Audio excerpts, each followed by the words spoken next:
Killer Book Club a resurgence for the slasher genre, or does it just prove that we will never grow out of that standard, typical, generic slasher tropes that we come to expect from day-to-day slasher films? Let's get into that right now. And let me just say right off the back, Killer Book Club is not your standard, typical slasher film. While it follows all of the generic beats of a slasher film, it also offers a lot of new blood into the slasher genre. And let me talk about all that right now.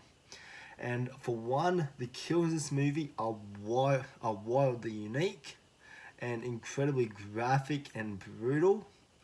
If you thought the slasher film genre had no more blood left in it for creativity, well, watch Killer Book Club, because this proves that the slasher genre, that it still has a lot of unexplored creativity, that there's a lot of fresh and new directions you can go with a slasher film that we haven't seen yet.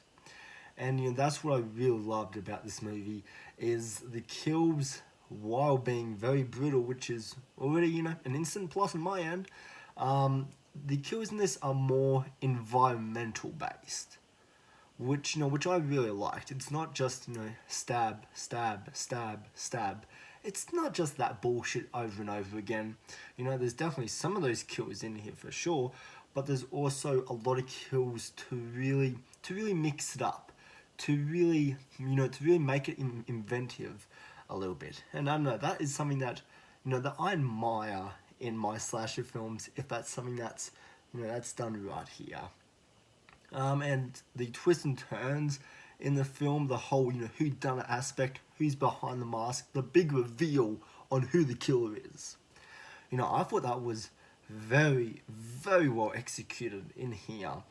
And just as the audience starts to figure out piece by piece on who the killer is, the movie instantly jumps one ahead of you, and it makes the audience jump back twice. Because let me just say this without spoiling anything: there's a second twist in this movie that really threw me for a loop. Not gonna say much else, but I was really happy with that second twist, and I think in the bigger picture, in the overall runtime of this movie, it makes a lot of sense for why that's that's a subplot that's so heavy-handed in the film. And and another thing I want to bring up here is the last 15 minutes to this movie is probably one of the best third acts I've seen to a slasher film in years, probably. Like, the ending to this movie is everything that you want as a slasher horror. Like, it has the killer reveal. It has the big explanation. What's his big plan for this, and all that. It's also, the ending is very ominous to the opening to A Nightmare on Elm Street, the original movie that takes place in the boiler room. The ending almost feels like it has like a boiler room type setting. It just feels like, like in the original Nightmare on Elm Street, you felt like, Freddy's presence was all over that.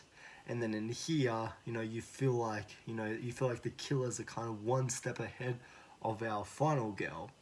And it's just, and just like the whole look of it, the dirty, grimy feel of this location. I don't know, it made me think of the boiler room from A Nightmare on Elm Street. And as far as our characters go in this movie, I mean, they're passable. They're passable. I mean, that they're here as bait for the killer. I don't expect a lot of characterization. I mean, a slasher film, you're there for the kills. I mean, you're not there for, good, interesting characters, especially if it's a one-off slasher film. I mean, go ahead and hack and slash, and I cannot speak for shit today. Blah. Hack and slash them to death. There we go. Bloody hell, I cannot speak today, can I? And I also thought, the pacing and the writing for this movie was incredible. The writing for this movie and the last 15 minutes, the writing it is just perfect.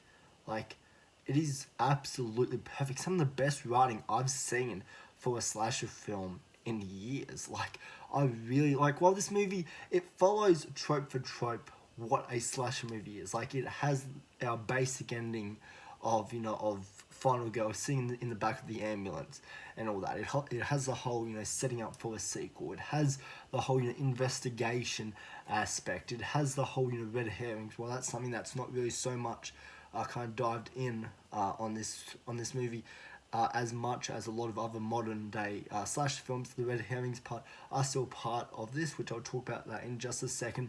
But, I thought that this film was incredibly unique with how it dealt with its slasher elements. And then quickly talking about the red herrings, like, this is a slasher film that isn't so dependent on the red herrings, because it's not like it's setting up this character to be a red herring when it's actually, this person over here. Like, it's not that whole kind of, basic setup.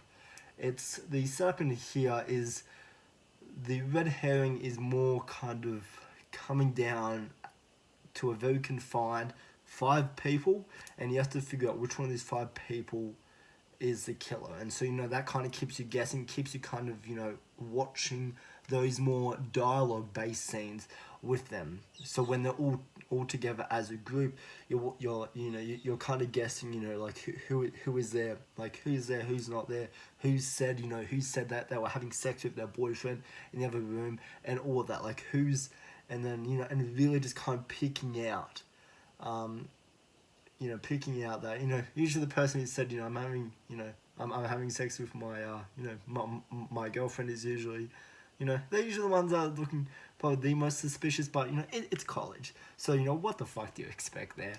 And so, but, I thought, the way that the whole red herring aspect, I thought it kept you very invested and immersed in what the story, had to tell.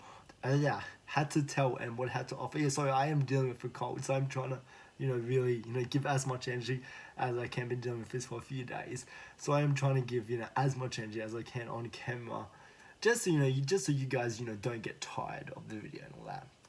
And so, but the red herring aspect I thought was really good. The movie has a very odd opening though. It is such a weird fucking opening.